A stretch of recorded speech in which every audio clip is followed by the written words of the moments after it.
Espinazo Productions presenta Historia de la música sin música.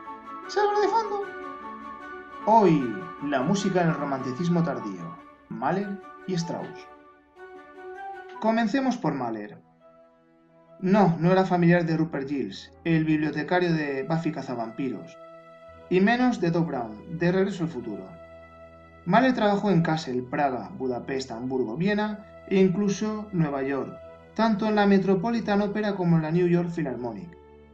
En cuanto a Richard Strauss, no confundir a este último con los Strauss de los valses, y mucho menos con el fabricante de prendas Levi Strauss, tampoco con su modelo de pantalones 501.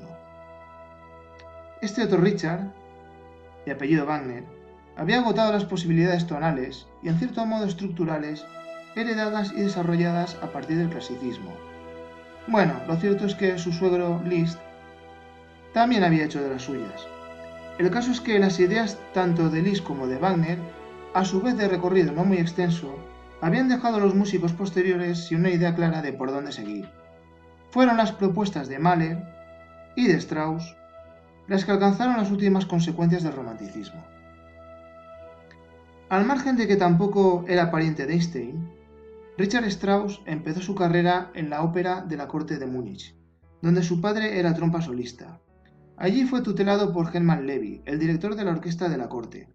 Cuando Richard cumplió 20 años, Hans von Bülow, quien había consentido, casi entusiasmado, que su esposa Cosima se marchase con su admirado maestro Wagner décadas atrás, lo tomó bajo su protección. Strauss sustituyó a la batuta a von Bülow en la corte de Meiningen, y luego dirigió las orquestas de Múnich y Berlín. Y ya que hablamos de parecidos razonables, y con esto doy por zanjado el asunto, Richard Wagner y John Wayne no comparten árbol genealógico, al menos que se sepa. Continuando con Mahler, su reconocimiento como director de orquesta en ámbitos como la ópera de corte en Viena se complementa con su tarea de compositor en la sinfonía y en la canción con acompañamiento orquestal. En este último término se hace referencia al Lied sinfónico, donde destacan Canciones de un caminante o El cuerno mágico. Estos y otros trabajos conducen a una tendencia hacia las primeras etapas del romanticismo alemán, con influencias de Schubert, Weber y también de autores posteriores como Berlioz y Wagner. Pero no nos dejemos seducir por el baúl de los recuerdos. Es la visión del romanticismo musical de un autor finisecular. De las 9 sinfonías de Mahler, compuestas entre 1888 y 1909, 5 contienen canto solista o coral y están inspiradas en algunos de sus líderes sinfónicos.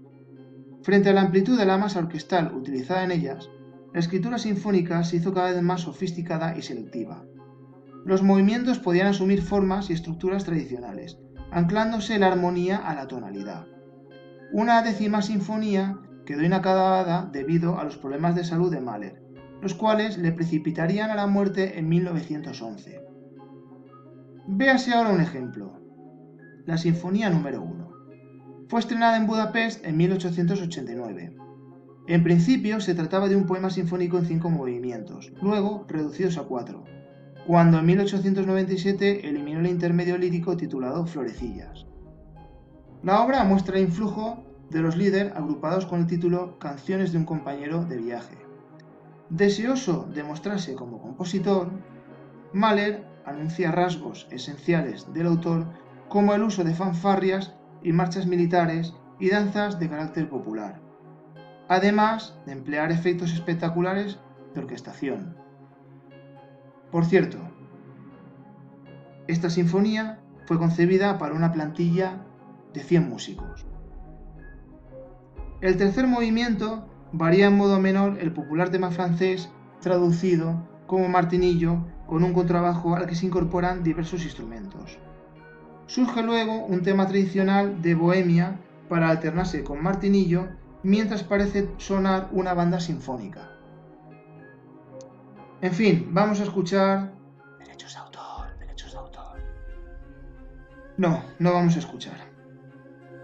Con motivo del Día del Bocadillo de Mantequilla con Garbanzos, la orquesta contratada para la audición está actuando en otro lugar. Así que...